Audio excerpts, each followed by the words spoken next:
মাথায় টুপিও আছে, মসজিদ থেকে নামাজ পড়ে বার হয়েই পকেট থেকে বার করে টান শুরু করেছে। আবার বলছে আমি উম্মতি মুহাম্মাদি। আপনি জানেন আপনি কি উম্মতি মুহাম্মাদি কে? আপনার জানা আছে? উম্মতি মুহাম্মাদির পরিচয় কি আপনার জানা আছে? ময়দানে মাহশরে যারা উম্মতি মুহাম্মাদি হবে তাদের চেহারা কেমন হবে আপনার জানা আছে? সহিহ হাদিসের riwayat উম্মুল মুমিনিন হযরত আয়েশা সিদ্দিকা বর্ণনা দেন, নবী বলেছেন ময়দানে মাহশরে উম্মতি মুহাম্মাদিদের চেহারার উজ্জ্বলতা বৃদ্ধি পাবে। বলেন সুবহানাল্লাহ। পরক্ষণে আরেকটা হাদিসের বর্ণনা, নবী বলছেন ময়দানে মাহশরে যারা জাহান্নামী হবে তাদের চেহারা কৃষ্ণ বর্ণের হবে, তাদের গাল দিয়ে ধোঁয়া বার হবে, ধোঁয়া। মুহাদ্দিসিনে কেরাম এই হাদিসের ব্যাখ্যায় লিখেছেন, যখন রহমাতাল লিল আলামিন পৃথিবীতে এসেছিলেন তখন তো আর বিড়ি সিগারেট ছিল না। ছিল বিড়ি সিগারেট জুমা 8 দিন আবিষ্কার হয়েছে। নবী এসেছেন 1500 বছর আগে। এখন যদি কেউ আমাকে বলেন মৌলভী বিড়ি সিগারেট খাওয়া যাবে না, কোরআন হাদিসের কোথায় রয়েছে, আমি কিন্তু কোরআন হাদিস দিয়ে দেখাতে প্রমাণ করতে পারবো না। তবে কোরআন হাদিসে এটা রয়েছে, যারা নাকি হুক্কা টানে, হুক্কা বোঝেন? হ্যাঁ, ওই হুক্কা টানে গাল দিয়ে ধোঁয়া বার করে, নবী বলেছেন তারা যেন নিজেই নিজেকে জাহান্নামী সাজিয়েছে। এখন বলেন আপনি নামাজ পড়েছেন মসজিদে যেয়ে কিসের আশায়? জান্নাত পাওয়ার আশায়, তাই তো? এই কথা কন না কেন? জান্নাত পাওয়ার আশায় মসজিদে যেয়ে নামাজ আদায় করেছেন। কেন না? নামাজ হলো জান্নাতের চাবিকাঠি। আমরা হাদিস শরীফ থেকে এই বর্ণনা পেয়েছি, আস-সালাতু মিফতাহুল জান্নাহ। নবী বলেছেন নামাজ হলো জান্নাতের চাবিকাঠি।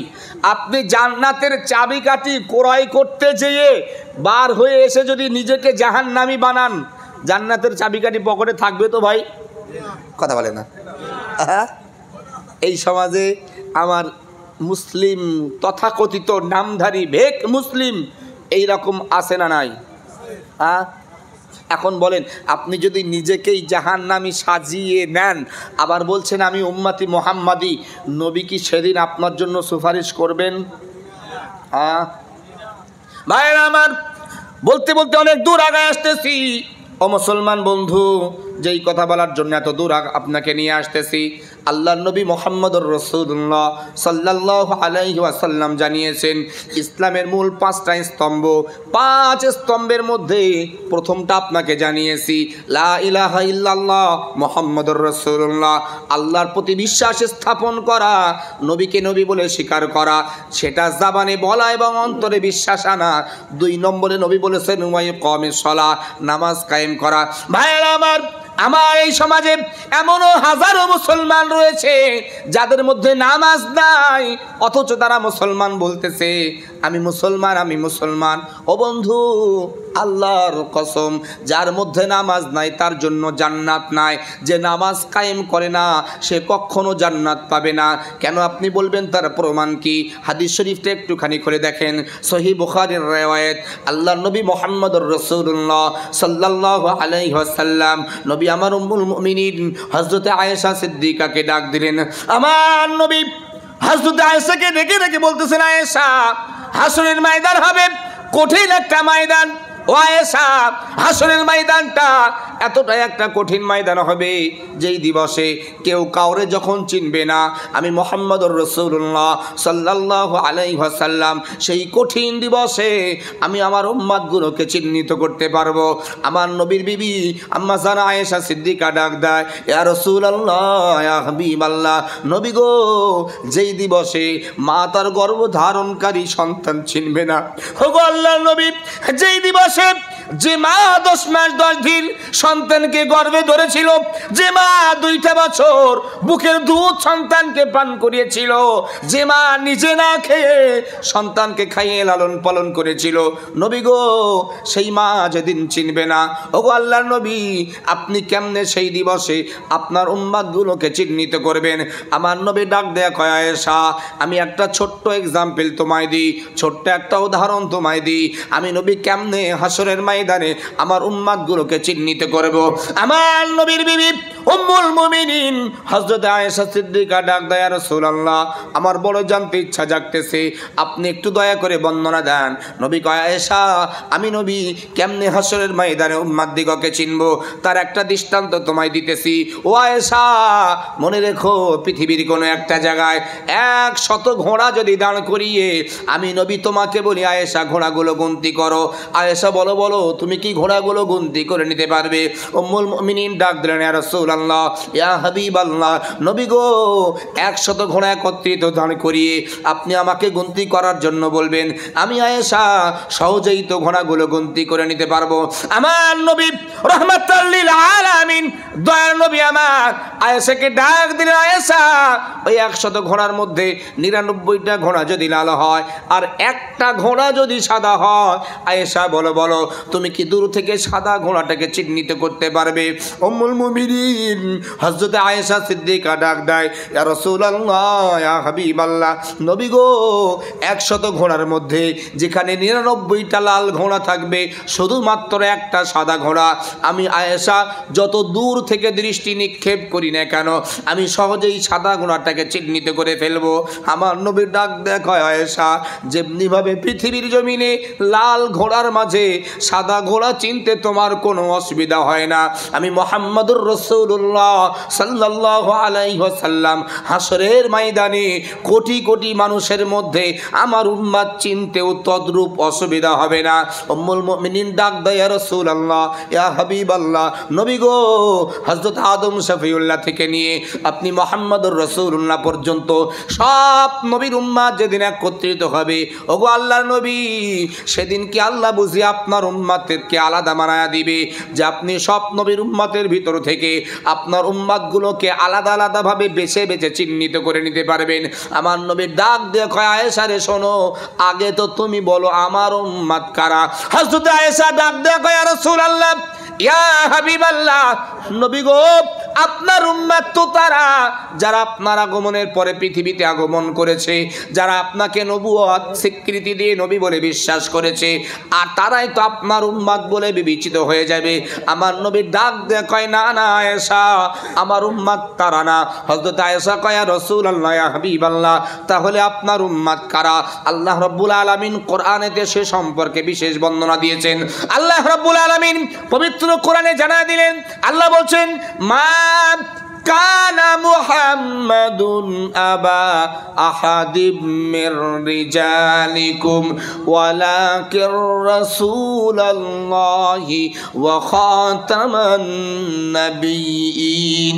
হযরত আয়েশা সিদ্দিকা ডাক দেয়, ইয়া রাসূলুল্লাহ, ইয়া হাবিবাল্লাহ, নবী গো, আল্লাহর কোরআন বর্ণনা দিতেছে আপনি মুহাম্মদুর রাসূলুল্লাহ সাল্লাল্লাহু আলাইহি ওয়াসাল্লাম, আপনি পৃথিবীর কোন পুরুষের পিতা নন, ওয়ালাকির রাসূল আল্লাহ, বরং আপনি হলেন আল্লাহর পাঠানো দূত, ওয়া খাতামান নাবিয়িন, এবং আপনি হলেন বার্তাবাহক দিগের শেষ, অর্থাৎ নবী দিগের শেষ নবী। নবী গো, আপনার পরে তো আর কোনো নবী আসবেন না, তাহলে আপনার আগমনের পরে যারাই আপনাকে নবী বিশ্বাস করবে তারাই তো আপনার উম্মত বলে বিবেচিত হবে। আমার নবী ডাক দেয়া কয়, না না আয়েশা, আমার উম্মত শুধুমাত্র তারা না। ও আয়েশা, আমার উম্মত তো তারা। আয়েশা মনে রেখো, আমার উম্মত আমাকে যারা নবী বলে বিশ্বাস করবে, আমাকে নবী বিশ্বাস করার সঙ্গে সঙ্গে আমাকে যারা শিক্ষক রূপে গ্রহণ করবে তারাই হবে আমার উম্মত।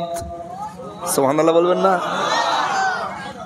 নবী বিশ্বাস করার সাথে সাথে কি রূপে মানা লাগবে? এই কথা কয় না, শিক্ষক রূপে মানা লাগবে।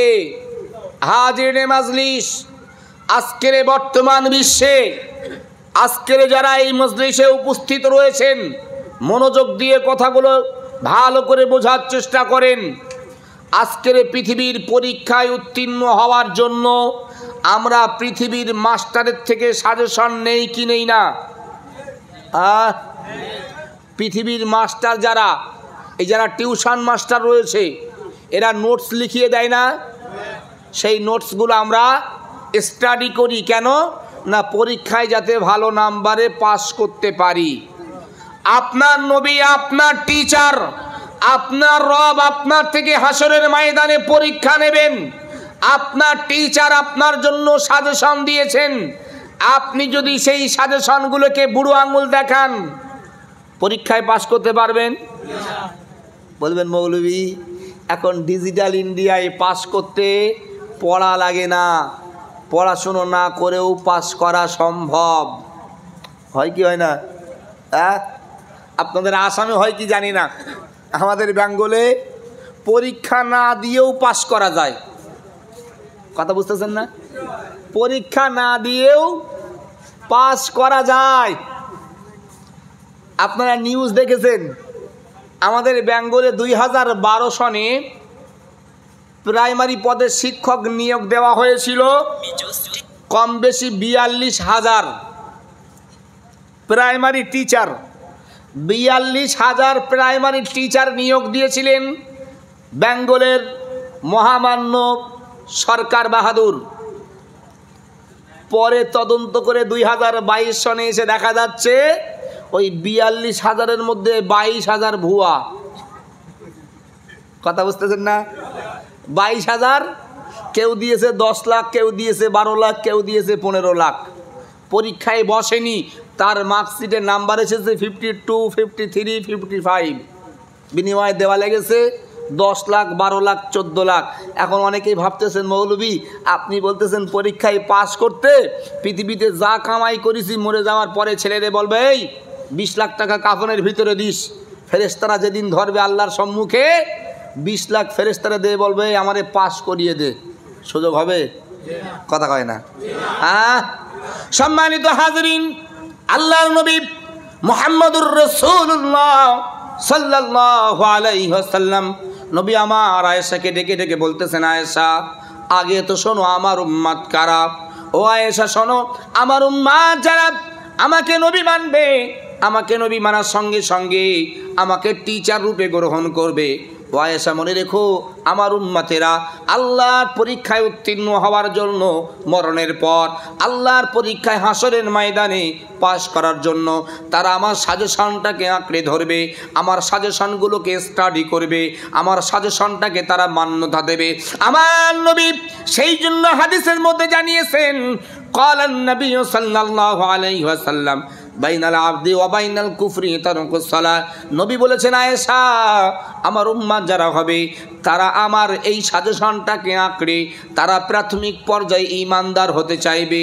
আল্লাহর পরীক্ষায় উত্তীর্ণ হওয়ার জন্য, ঈমানদার হওয়ার জন্য এট ফার্স্ট তারা 5 ওয়াক্ত নামাজ কায়েম করবে। ও আয়েশা মনে রেখো, আমার যেই উম্মত নামাজ কায়েম করব, আমার উম্মত নামাজ কায়েমের পূর্বে কোরআনের বিধানটাকেও মেনে নেবে। আল্লাহ রাব্বুল আলামিন পবিত্র কোরআনে সে সম্পর্কে আয়াত নাজিল করলেন। আল্লাহ বলছেন, ইয়া আইয়ুহাল্লাযীনা আমানু ইযা কুনতুম ইলাস সালাহ।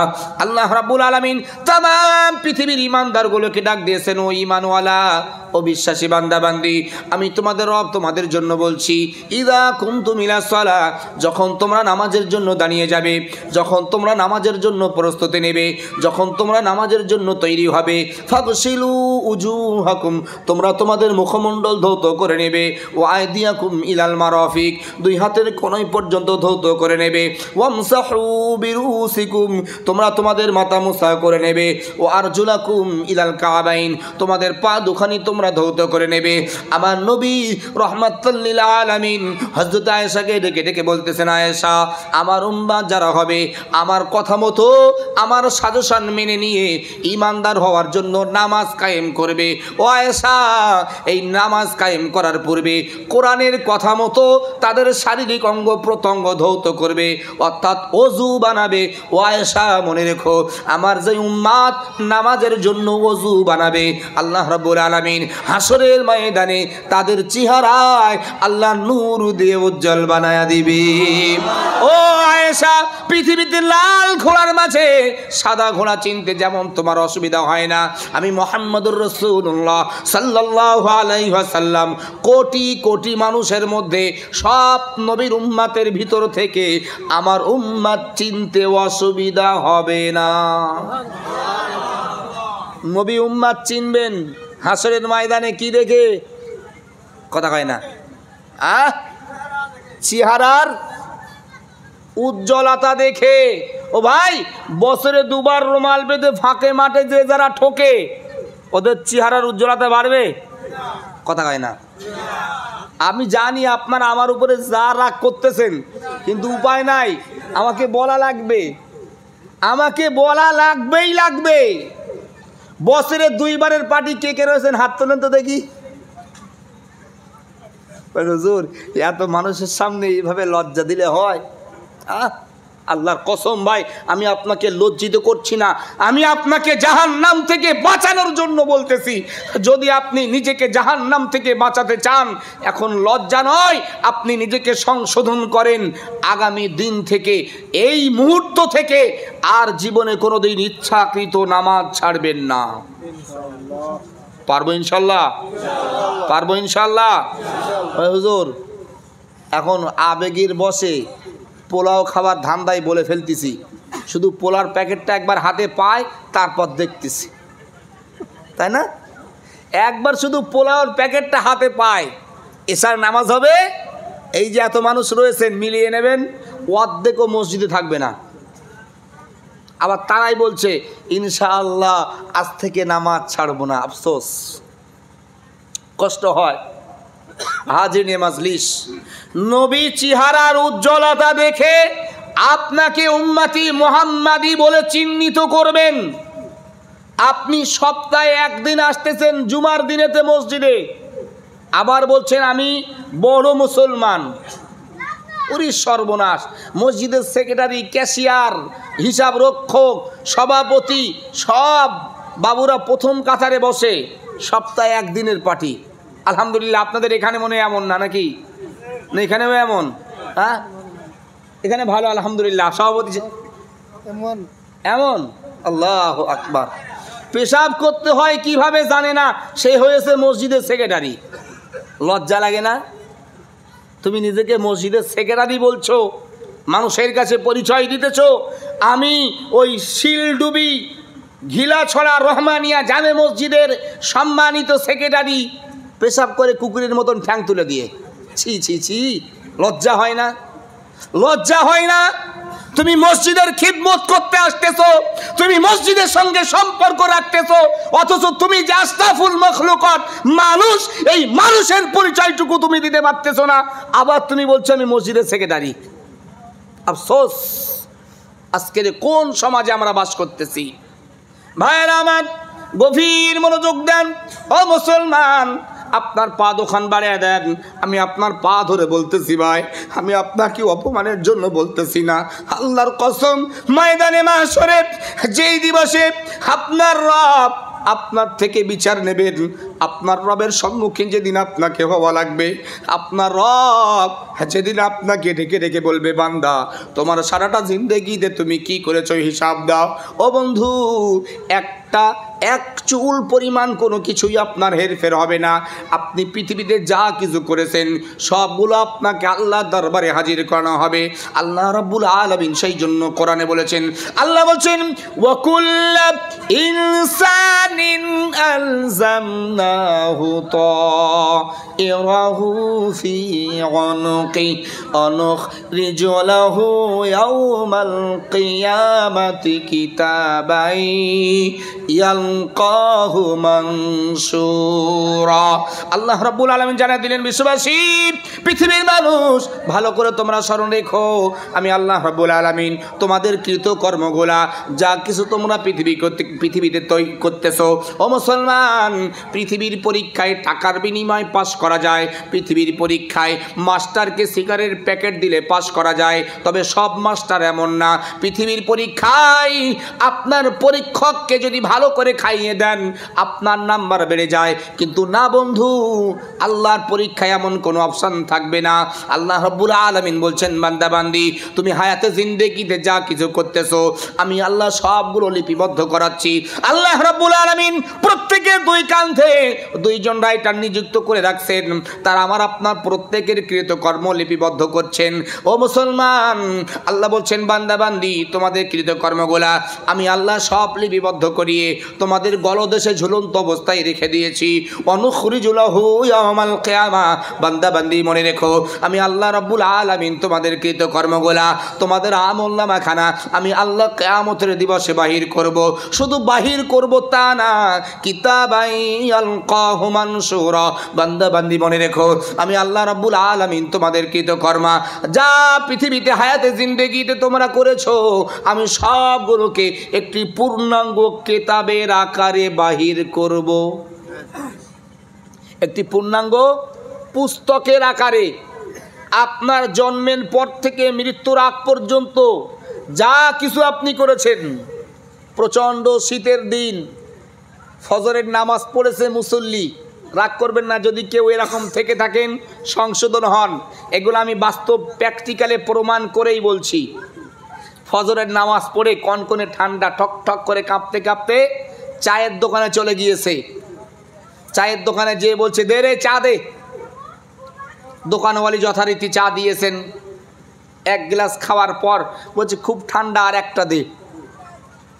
একসঙ্গে দুইটা হলো।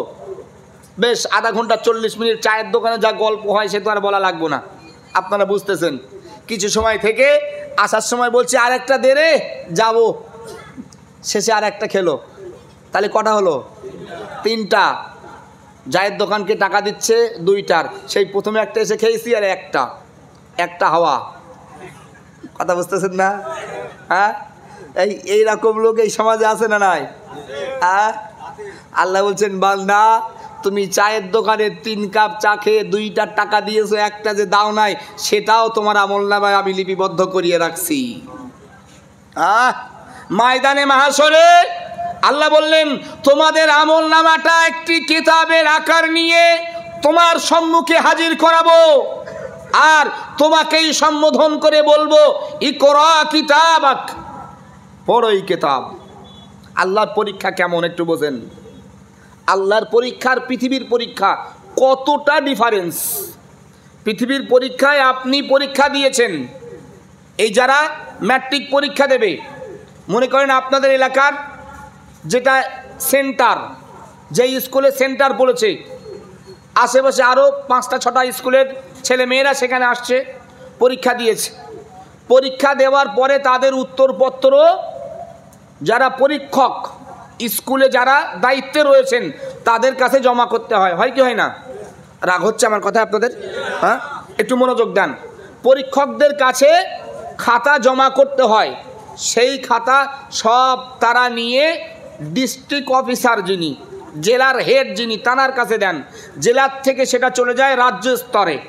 সব খাতা একত্রিত হয়ে রাজ্য স্তর থেকে, মানে বোর্ড থেকে, সেগুলোকে আবার ডিস্ট্রিবিউট করা হয়, ভাগ করে দেওয়া হয়। এক একজন টিচারের কাছে হয়তো 40টা 50টা, এভাবে গোটা আসাম রাজ্য জুড়ে এই খাতাগুলোকে ভাগ করে দেওয়া হচ্ছে, জাস্টিফাই করার জন্য, যাচাই বাছাই করার জন্য। ও ভাই, আর আল্লাহর পরীক্ষাটা কেমন একটু খেয়াল করেন। আপনি পৃথিবীতে পরীক্ষা দিয়েছেন, আপনার খাতা যাচাই বাছাই করার জন্য এ হাত সে হাত, এ হাত সে হাত হয়ে হয়ে গোটা আসাম রাজ্য ঘুরে রেজাল্ট আসতেছে, আপনি কত নাম্বার পেয়েছেন। আল্লাহ বলছেন, বান্দা আমার পরীক্ষায় তৃতীয় কোনো পার্সন থাকবে না। আমার পরীক্ষায় তুমি আর আমি। আল্লাহ বলছেন, তুমি আর আমি তোমার পরীক্ষক, তুমি পরীক্ষার্থী, আমি আর তুমি দুজনাই থাকবো, আদারওয়াইজ 3 নম্বরে কেউ থাকবে না। মানে ডুপ্লিসিটির কোনো কারবার হবে না। পৃথিবীতে তৃতীয় পার্সন, চতুর্থ পার্সন যারা ডুপ্লিসিটি হচ্ছে, আল্লাহ বলছেন, বান্দা তোমার পরীক্ষার উত্তরপত্র যেটা আমি আল্লাহ সব লিপিবদ্ধ করিয়ে রাখছি, তোমার সম্মুখে দিয়ে দেবো। নাও তোমার উত্তরপত্র, তুমি নিজে নিজেই দেখো। ইকরা কিতাবাক, তুমি পড়ো তোমার আমলনামা, তোমার উত্তরপত্র। পৃথিবীতে 70 বছর তুমি যা করেছো সব এখানে অ্যান্সার লেখা রয়েছে, ভুল সঠিক আজকে তুমি নির্ধারণ করো, তুমি পাস করেছো না ফেল করেছো। কাফা বিনাফসিকাল ইয়াউমা আলাইকা হাসিবা। আল্লাহ বললেন, বান্দা বান্দি তুমি নিজেই হিসাব কষো, তুমি তোমার জিন্দেগিতে কতটা নেক আমল করেছিলে আর কতটা বদ কাজ করেছিলে, সব এখানে লেখা রয়েছে।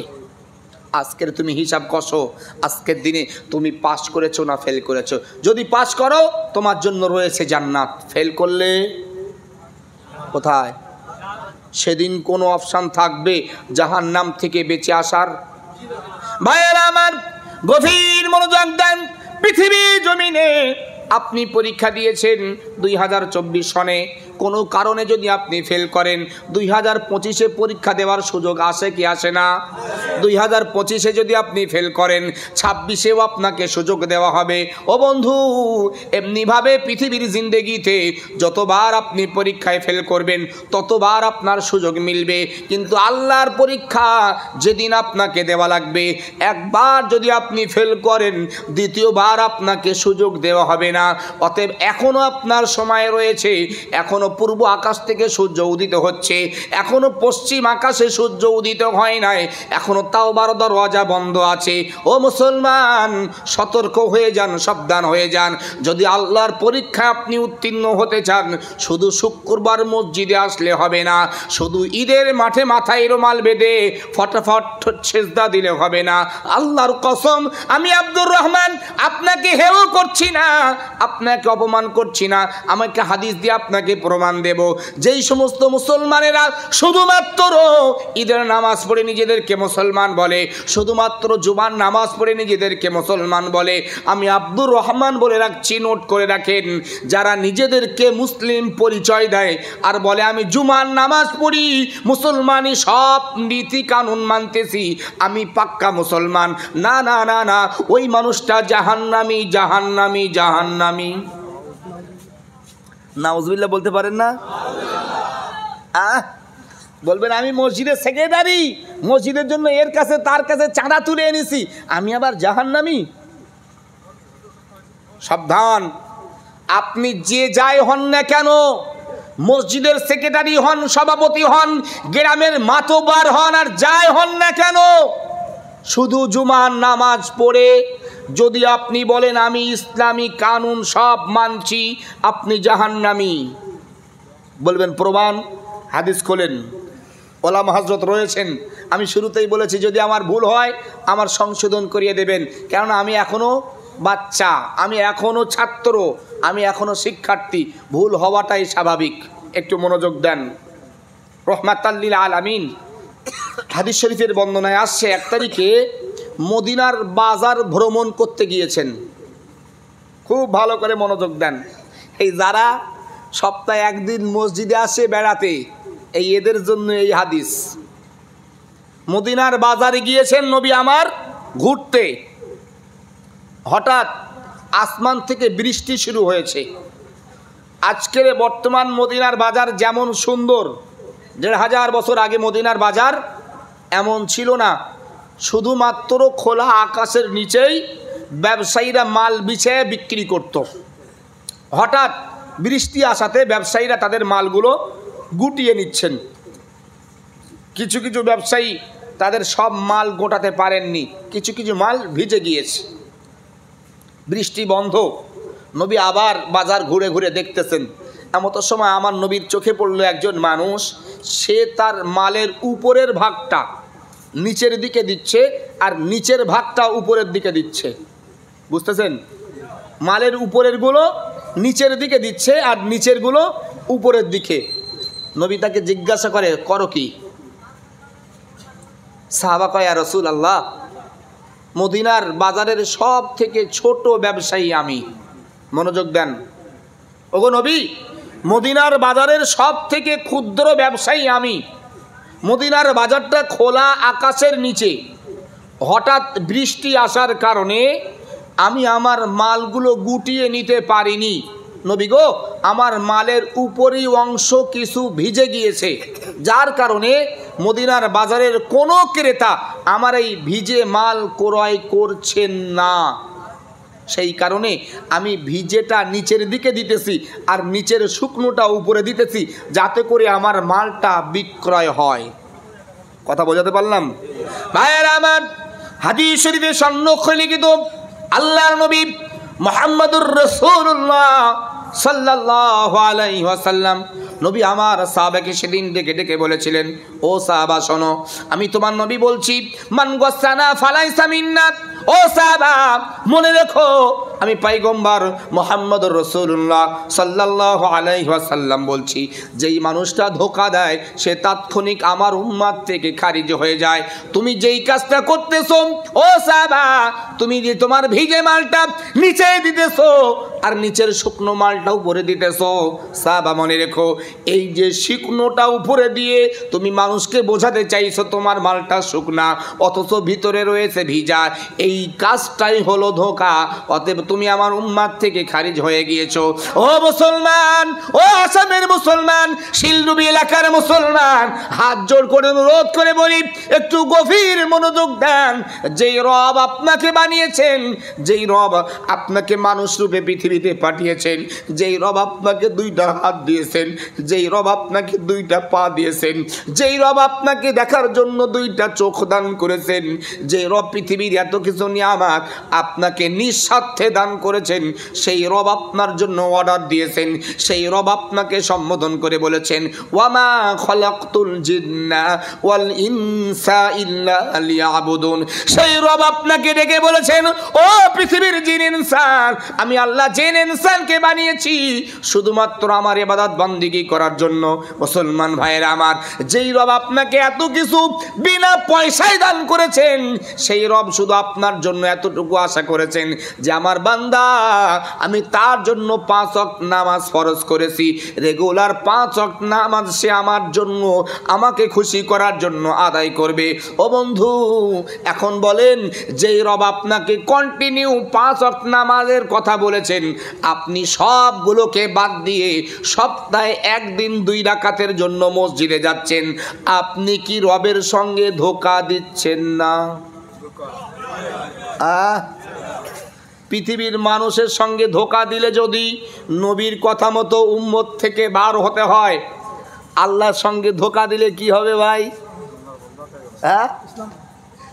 আল্লাহর সঙ্গে ধোঁকা দিলে বলছি ডবল উম্মতের মর্যাদা পাওয়া যাবে। ও মুসলমান, আপনি মসজিদের কমিটির যেই হন না কেন, আপনি গ্রামের বিচারক মাতব্বার যাই হন না কেন, আপনার যত বড়ই পাওয়ার থাকুক না কেন, আমি মনে করছি আপনি যদি ইসলামী কানুনগুলোকে বুড়ো আঙুল দেখান, আপনার পাওয়ার আল্লাহর দরবারে 4 আনাও দাম নাই। পৃথিবীতেই সীমাবদ্ধ, তাও পিছনে আপনার পিছনে বাঁশ দেওয়ার জন্য প্রস্তুত আছে। আপনি যে বাহাদুরি করছেন, হয়তো সামনাসামনি ভয়ে মানুষ আপনাকে সম্মান দিতেছে বটে, খবর নিয়ে দেখেন আপনার অবস্থা খারাপ। হাজিরে মজলিস, অনুরোধ করছি, মৃত্যুর পর এমন একটা সিচুয়েশন আপনার আসবে, সেদিন টাকা দিয়েও আপনি পার পাবেন না, সেদিন বংশের মর্যাদা দেখিয়ে আপনি বাঁচতে পারবেন না, সেদিন আপনি আল্লাহর কাছে হাজারো অনুনয় বিনয় করেও বিন্দু মাত্র লাভবান হতে পারবেন না, যদি নাকি হায়াতে জিন্দেগিতে আপনি নেক আমল করতে না পারেন। কথা বোঝাতে পারছি? কষ্ট হচ্ছে আপনাদের? শেষ করে দেবো নাকি ভাই আমার? রাত্র দেখতে দেখতে 9টা অতিবাহিত হয়েছে। যেহেতু আমার পরে ওলামা হযরত রয়েছেন, আমি সংক্ষেপেই আলোচনা শেষ করব। এশার নামাজ রয়েছে, এখনও তো এশার নামাজ হয়নি, তাই না? এশার নামাজ হবে, তারপরে আপনাদের মেহমানদারির ব্যবস্থাও আছে। একটুখানি আগবাড়ি, যেহেতু আমার নির্দিষ্ট সাবজেক্ট মরণের পর, এখন মরণের পরে